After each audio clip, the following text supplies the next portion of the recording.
سلام، د دې مهال خبري ټولګې ته ښه راغلاست.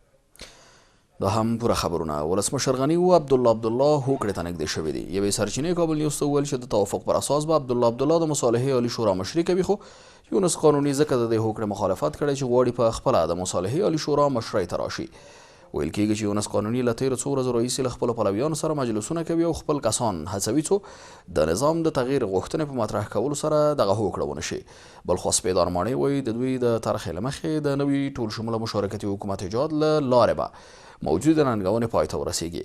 په ورته مهال د چارو شنونکي وایي نوی حکومت باید د دوو ټیمونو د توافق پر اساس نه بلکې په ملي کچه سیاسي ملاتړ څخه برخمن وي چې د سولې په برخه کې عملي ګامونه واخلي. د سیاسي جوړجاړي په تړاو د ارګ او سپېدار ماڼۍ ترمنځ تر څو میاشتو ناندرۍ وروسته ولسمشر غني او عبدالله توافق ته نږدې شوي دي.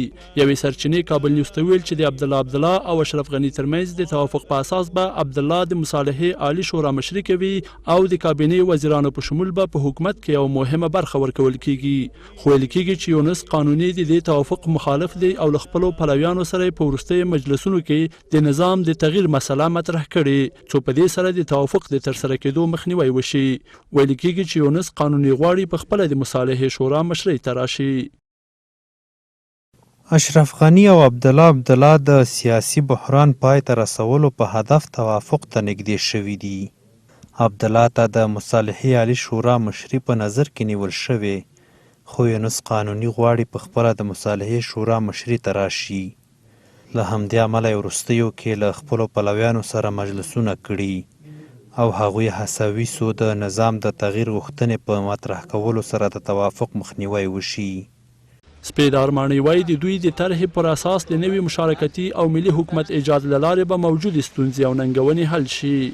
امیدوار هستیم که در روشنایی طرح شاهد ایجاد حکومت مشارکتی و فراگیر باشیم و به نگرانی‌های فعلی افغانستان نقطه پایان گذاشته شد. د ثبات او همګرۍ ډلې غړي وایي عبدالله له خپل ټیم سره نتیجې ته رسېدلی او راتلونکو 3 ورځو کې به روان سیاسي بحران حل شي. ډاکټر صاحب عبدالله او دغه همکاران دغه کوم کسان چې نتیجې ته ورسېدل او خپل څه شی چې دوی غوښته حق ته وړاندې کړل، انشاءالله په 2 ورځې یا 3 ورځې کې نتیجه ورکوي او مشکلاتونه انشاءالله زه په دې باور لرم چې حل کېږي او حل شوی دی.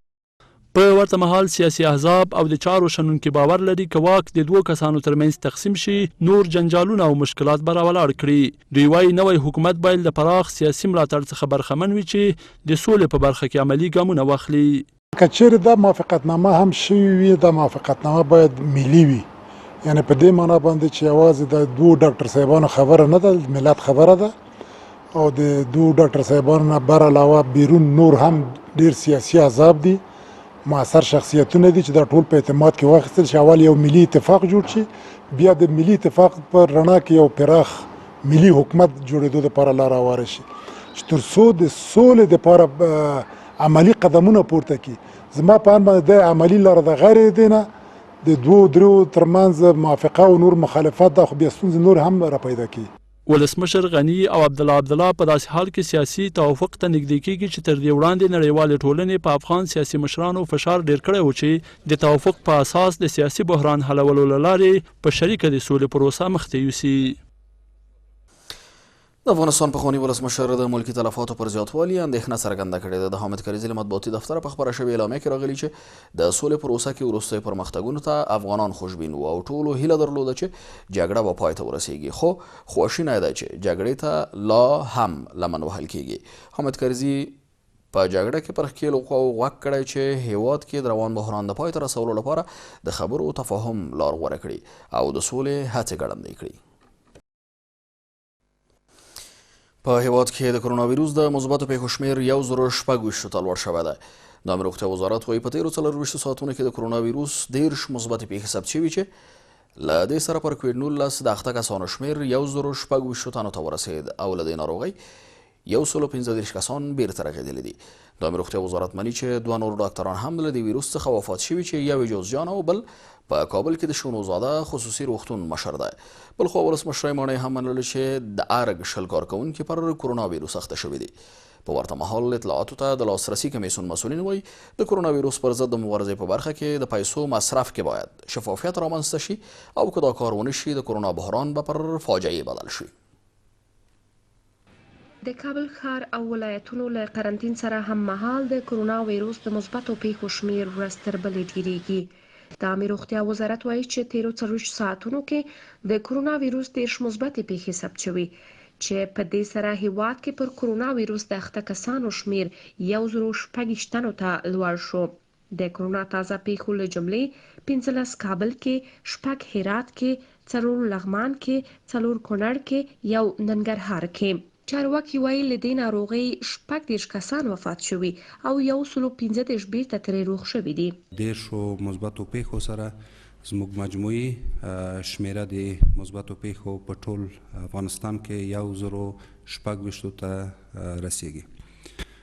ضمناً 4 تنه نور هم شفایاب شول چې مجموعي شمیره د شفایاب شو یا هغه مریضان چې روغ شوي دي 115 تنو ته ورسېده. له بده مرغه چې 3 تنو زموږ هیوادوالو ځانونه لاسته ورکړل او په حق ورسېدل چې 1 تن په کابل کې، 1 په قندهار او 1 د بلخ په ولایت کې. د عامه روغتیا وزارت چارواکي تاییدوي چې تیرو 24 ساعتونو کې د کرونا ویروس له امله 2 ډاکټران هم وفات شوي چې یو یې د جوزجان د ولایتي روغتون متخصص ډاکټر داود پویا او بل په کابل کې د شینوزاده روغتون مشر محمد عظیم شینوزاده دی. چارواکي وایي چې پر کرونا ویروس 110 ډاکټران اخته شوي دي. بله، مرگ حاجی صاحب، وفات حاجی صاحب شهادتشان ما تایید میکنیم بنابر پرابلم های مزمنی که داشت از اثر اختلاطات کووید 19 اینا به حق رسیدن. او همدار از یو دکتر صاحب په جوزجان ولایت کې شهید شو چې په واسطه چې دکتر صاحب تست منفی و اما له کلینیکی لحاظ نه اعراض و علائم مثبت و او 13 شپه په حق ورسیده. له دې سره په ورته وخت کې د طبي تجهیزاتو د پیرلو او نورو برخو کې د لګول شوو پیسو پر څرنګوالي او شفافیت باندې نیوکې ډېرې دي. اطلاعاتو ته لاسرسي کمیسیون د کرونا ویروس پر وړاندې د مبارزې برخه کې د پیسو د مصرف شفافیت په تړاو اندېښنه ښيي او وایي که د برخه کې شفافیت رامنځته نشي د کرونا بحران به په یوې فاجعه بدل شي. اگر مصارف و منابعی که دولت در ولایات مختلف در نظر میگیرد این مصارف به صورت شفاف و همه جانبه مورد استفاده قرار نگیرد، کرونا بسیار به صورت طبیعی از یک مرحله بحران خدای ناخواسته به یک مرحله فاجعه خواهد رفت. پول باید به شفافیت و مصرف برسه بدون شکی. در چنین یک مرحله اساس خاص همه ما شماست. ما بارها گفتیم یک افغانی که به جا به مصرف میرسه جفایی به حق ملت است. د عامه روغتیا وزارت چارواکي وایي چې تر اوسه د هیواد په لابراتوارونو کې 6,612 مشکوکې نمونه ثبت شوي چې له ډلې یې 116 پیښې مثبتې ثبت شوي دي. بلخوا د کرونا ویروس د ټست مرکزونو کې مراجعین د امکاناتو له نشتوالي شکایت کوي. افغان جاپان روغتون ته د نمونهګیرۍ لپاره یو شمېر تللي شکمن کسان وایي په ساعتونو د دغو مرکزونو تر شا تم پاتې دي، خو بیا هم څوک ترې سمپلونه نه اخلي. خلکو ته بېلابېلې پلمې کوي او دوی اړ دي چې له ټست ورکولو پرته بیرته کور ته ستانه شي. دوی وایي دغو روغتونونو کې امکانات نشته او ډاکټران یې له یوې شعبې نه بلې ته استوي، خو بیا هم پوښتنه ترې نه کیږي. بلخوا بیا د افغان جاپان روغتون مسؤلان وایي دوی ټول خدمات او سهولتونه خلکو ته برابر کړي او هیڅ ډول ستونزه نه لري. کابل کې له مشکوکو کسانو څخه د سمپلګیرۍ لپاره د نورو روغتونونو ترڅنګ افغان جاپان یوازینی روغتون دی چې د کرونا ویروس برخه کې خدمات وړاندې کوي. خو دغه روغتون ته یو شمېر راغلي کسان شکایت کوي چې روغتون کې خدمات سم نه دي او دوی سره ډاکټران سم چلن نه کوي. دوی وایي څو ورځې کېږي د سمپل ورکولو په هدف افغان جاپان روغتون ته راځي خو سمپل ترې نه اخیستل کېږي. ډاکټران مراجعین په یوه او بله بهانه رخصتوي او دوی هم مجبوریږي څو له سمپل ورکولو پرته بیرته خپلو کورونو ته ستانه شي. کابل کې د افغان جاپان روغتون ته بې شمېره خلک هره ورځ د سمپلو اخیستو په هدف راځي، خو دلته وایي چې ډاکټران له خلکو نه پوښتنه نه کوي او دوی هم د ساعتو په تېرېدو سره بیرته خپلو کورونو ته ځي. سابق خوب بود تا حالا دکتر صاحبا میگن قسم خلاص شده نسبت به سابق خدماتشان خوبتر نیست فعلا. ما روز پنجشنبه اینجا سامپل داده بودیم، حالا آمدیم پشت نتایجش یکیش میگه دو شو برو دیگهش میگه دو شو برو، این تو مشکلات هست. فعلا نیست، نه کلش اینجا بیکار قرار سر میزاشش دی. په ورته مهال د افغان جاپان روغتون مسؤلین وایي چې دوی ټول سهولتونه او تجهیزات لري او د هیڅ ډول امکاناتو ستونزه نه لري. دوی همداراز د مراجعینو ستونزې نه ردوي او وایي چې ځینې مراجعین د سمپلونو د نتایجو د ځنډ له امله شکایت لري، خو زیاتوي چې د نتایجو د اعلانېدو مسؤلیت د دوی نه بلکې د مرکزي لابراتوارونو ده.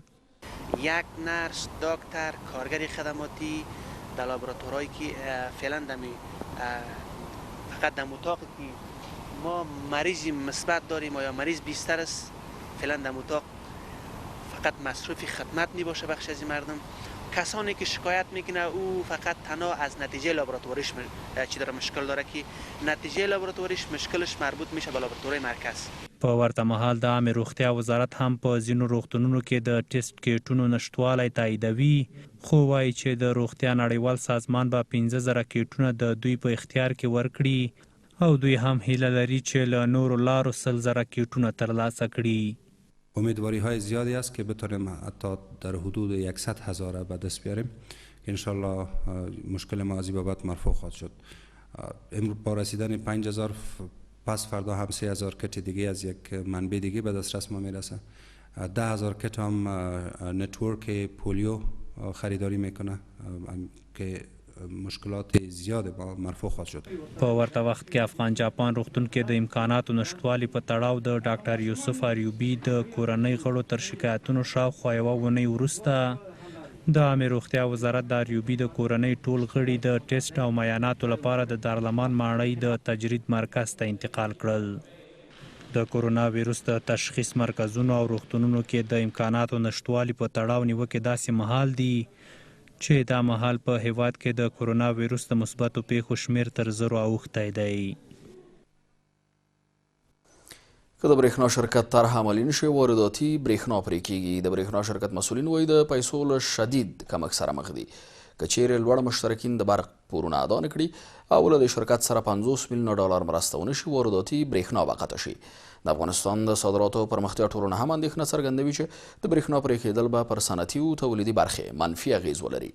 په ورته مهال کابل ښاریان له حکومته د برېښنا ستونزې د حل لپاره د بدیلو لارو لټولو ترڅنګ له سیاسي څېرو او سوداګرو هم غواړي چې خپل پورونه شرکت ته ورکړي.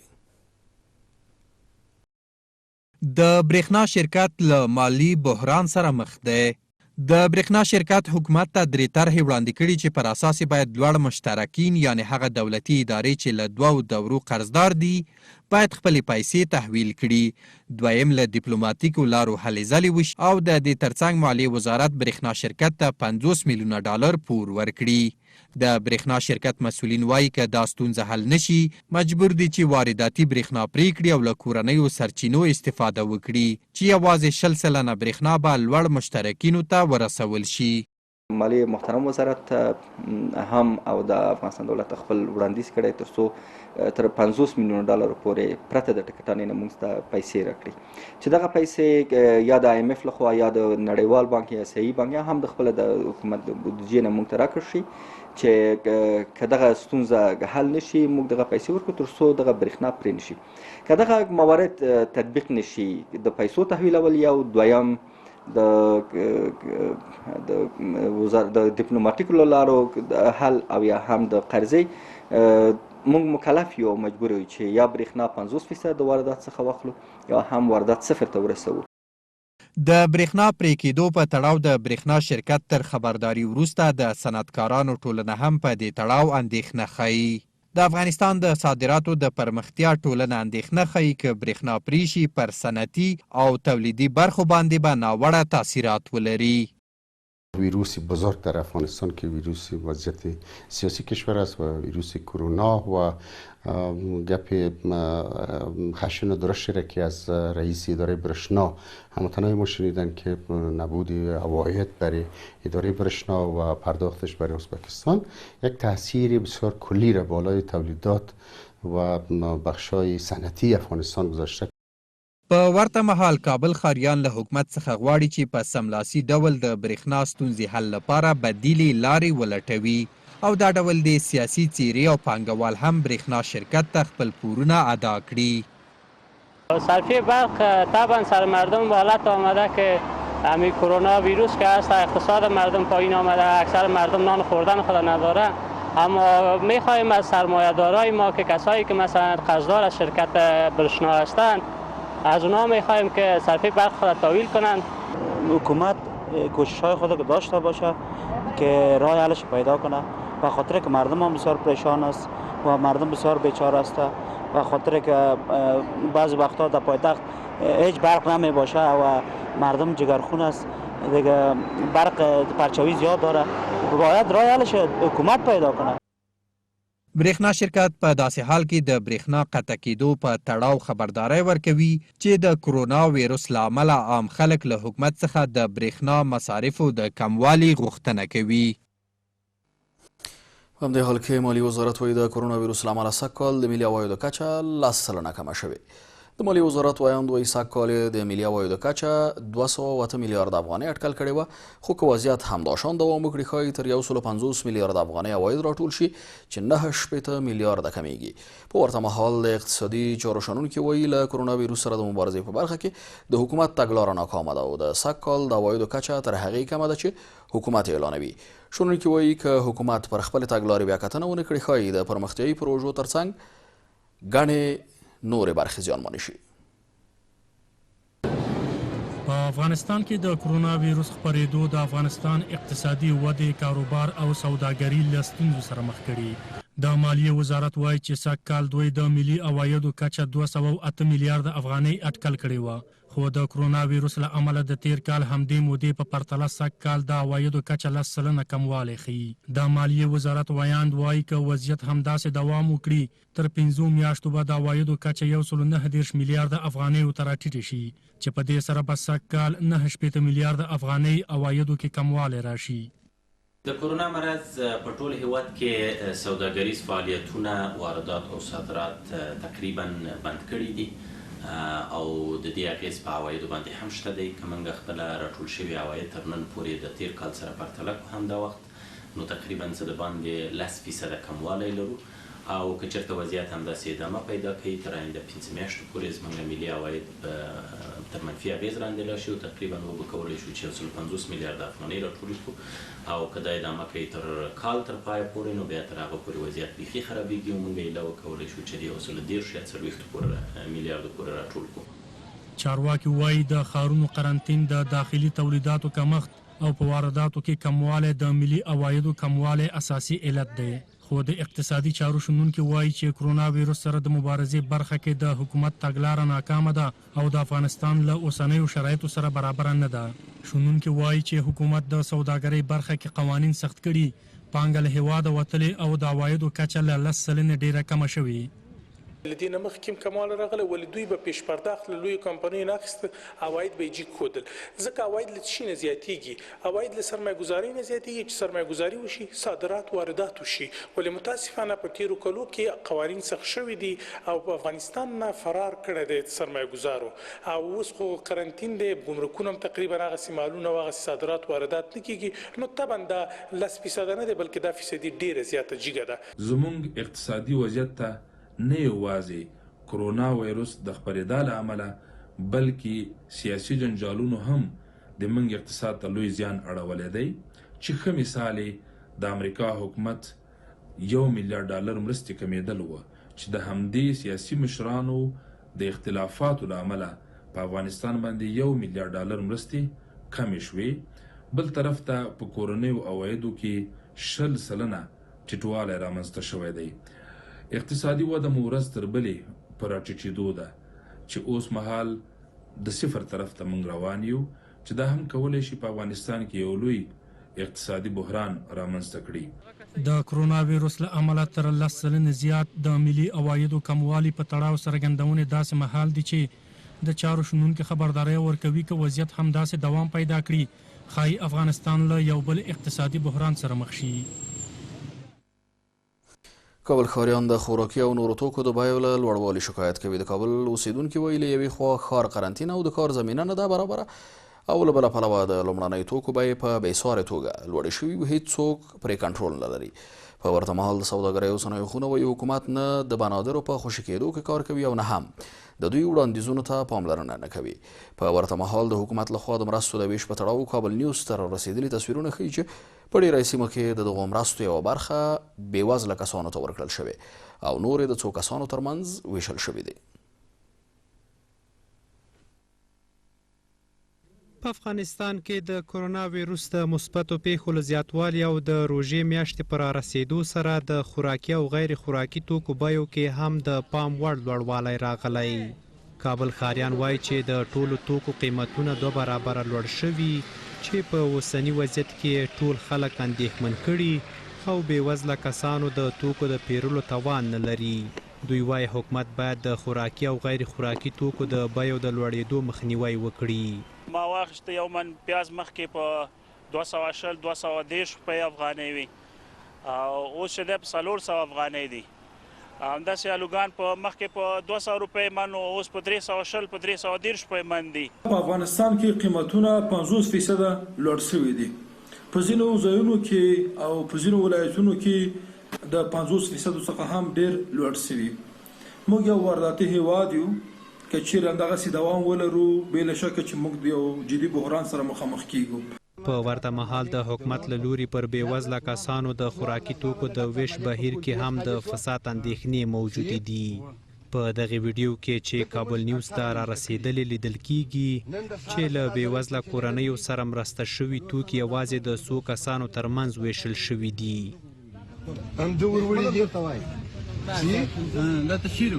دا اوس ما دلته مې 400 مې یو بل یوه خرڅ کړله، هغه خرڅ کړله غوړي شان یې کور ته یوړله.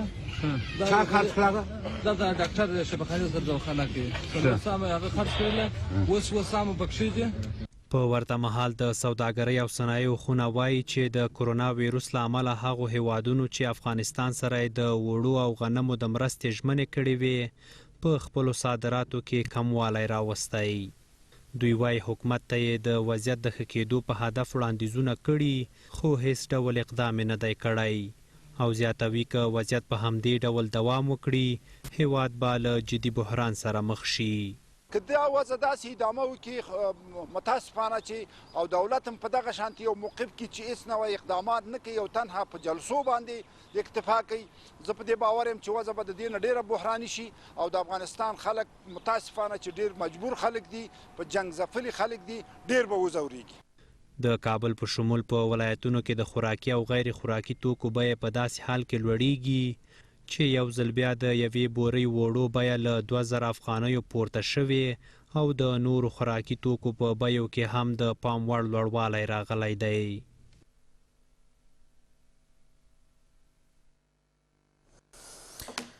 په کندهار ولایت کې هغه کورنۍ له بد وضعیت سره مخ ده چې 3 غړي وسلوالو وژلي دي.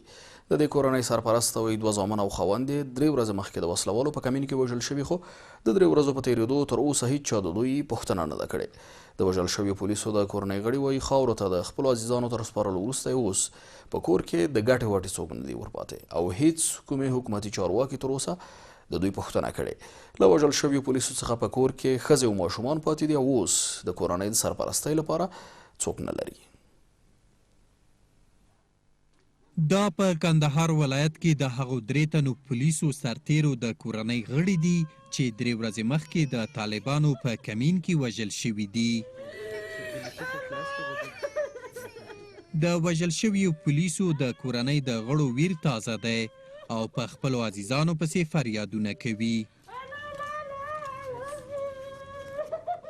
یوه میرمن چې اوس د دې کورنۍ سرپرستی کوي وایي وسلوالو یې 3 ورځې مخکې خاوند او 2 زامن وروژلي او د هغوی تر وژل کېدو وروسته یې پر مینه څوک نه دي پاتې شوي. یوازې 2 دانې زوی مې دي، 2 دانې زوی مې دی، یوه میړه مې دي. دا 2 مرستو دا د دې مجور د سټ کلاس دی وروره. نن درې ته ځم وروره. پاتیا او دا شیان نشته اوبه اګر سره نه لرم زه پاتیا ده چې شول نو دا زما ورور مې لږ د غوښو دا وریجو دا شیان وړي دي که ادرې ته مور ادرې ته زه څنګه یوازې دغسې لاس وچې لاس ولاړ یو حالت یو پوښتنه کړې وه یو شی کړې وه دا دغسې مړي د دې په لاس یې ورکړل په ادرې کې په رسول لکه د دې د حکومت خلک وایه دلته هیل دلی دا رقم دا څنګه حکومت دا څنګه زده کې دی کوي نه پاتې دی دغه اسرائیل د کومه دی نه پاتې اخیستې دي یو اوبه کې اوبه نه لرم دغه د چا مې د وژل شویو پولیسو ماما وایي چې هیڅ حکومتي چارواکی د مرستې په هدف د دوی کور ته نه دی ورغلی او نه هم د فاتحې په ترسره کولو کې ورسره مرسته کړې. نوموړی له چارواکو غواړي چې د وژل شویو پولیسو فاتحه دې واخیستل شي او له کورنۍ سره دې یې مرستې وکړي. دغه اوس تازه ماته شی سوی دی کوم حکومت ماته راغلی دی تر اساس سره زه کومک کوم زه دغه د زما ژیره مې سپین سوی دی زما سره یو نفر نه د خوریانو سره کومک کړی دی نه د زما د بل خوری نه د زما د ورور سره زه د افغانستان د خاور سره نه. بلخوا په کندهار کې د سولې عامه کتابتون مسؤلان وایي چې دوی تر خپلې وسې له یادې کورنۍ سره د خوراکي او غیر خوراکي توکو مرسته کړې خو دا ورته بسنه نه کوي. ومو غوښتل د دې لارې د دوی سره خوراکي او غیر خوراکي توکي مرسته وکړو او په ضمن کې یوه اندازه چې زموږ د توان او وس مطابق نغدي پیسې دي هغه ورته ورکړو تر څو دوی د خپل کورنۍ مشکلات حل. دا لومړی ځل نه دی چې د یو وژل شوي پولیس کورنۍ د دوی پر وړاندې د چارواکو له بېغورۍ سر ټکوي بلکې تر دې مخکې هم کندهار کې یو شمېر امنیتي سرتیرو دوی ته پر وخت د عیاشۍ له نه رسېدو شکایت کړی دی. په پکتیکا ولایت کې د ماین چاودنې له امله 15 ملکي کسان وژل شوي دي. د نوموړي ولایت امنیتي چارواکي وایي د ماین چاودنه د برمل ولسوالۍ اړوند سیمه کې پر ملکي خلکو شوې. چارواکي وایي چاودنه کې 15 ملکي وګړي وژل شوي او 2 نور ټپیان دي. د ویلو ده چې د پیښې مسؤلیت تر دې دمه چا پر غاړه نه دی اخیستی.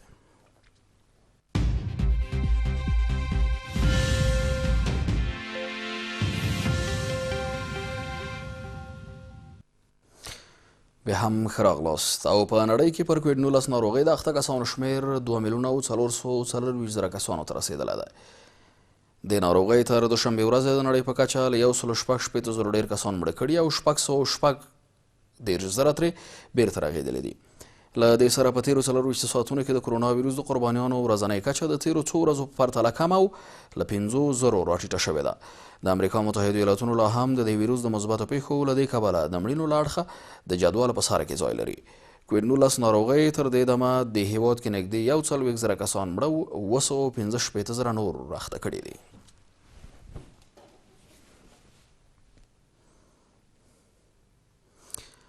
له دې سره سم روانه خبري ټولګه په همدې ځای پای ته رسیږي. له ملتیا مننه کوم. تر بیا د خدای په امان.